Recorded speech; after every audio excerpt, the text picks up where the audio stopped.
পৌরসভার উন্নয়নের কাজ চলমান।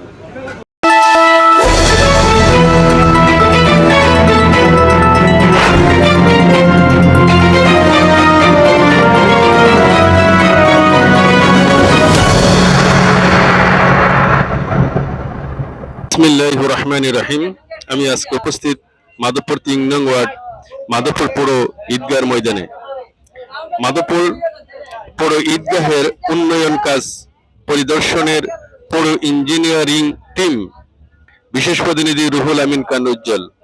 মাধবপুর হবিগঞ্জ। মাধবপুর পৌরসভা বরাদ্দকৃত তহবিলের অর্থায়নে মাধবপুর পৌর ঈদগাহের উন্নয়নমূলক কাজ চলমান রয়েছে।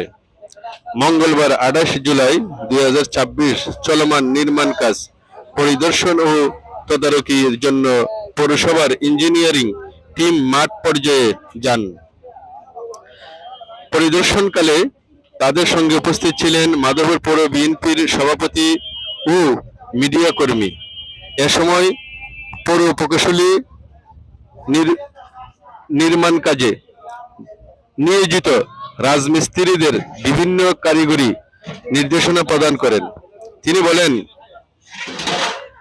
দেয়ালের উভয় পাশে সঠিকভাবে সিমেন্ট প্লাস্টার নিশ্চিত করতে হবে এবং নিম্নমানের কাজ বা দেয়ালের ভেতরে মাটি ভরাট করে নির্মাণ কাজ করা যাবে না। পৌর প্রকৌশলী আরো বলেন, উন্নয়ন কাজে কোনো ধরনের অনিয়ম বা নিম্নমান কাজ কোনোভাবেই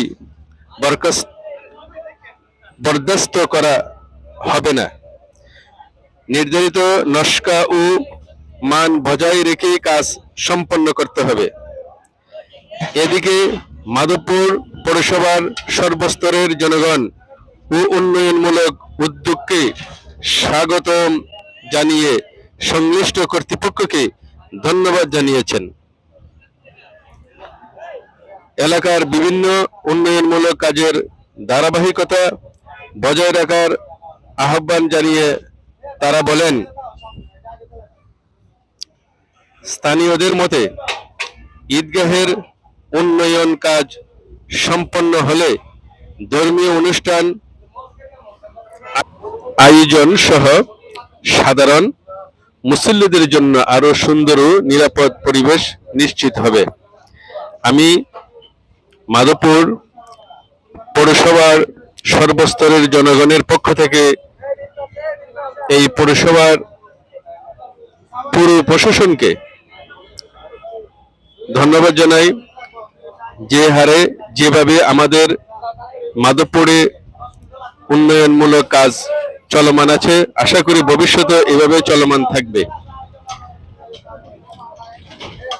এইভাবে যদি চলমান থাকে তাহলে আশা করি আলহামদুলিল্লাহ ধীরে ধীরে মাধবপুর পৌরসভার যে কাজগুলো অসমাপ্ত রয়ে গেছে সমস্যা সমাধান হয়ে যাবে ইনশাল্লাহ। তবে এখনো বিভিন্ন জায়গায় জলাবদ্ধতা, ড্রেনের ব্যবস্থা অসমাপ্ত রয়ে গেছে। আশা করি এগুলা পুরো প্রশাসন আমলে নেবেন।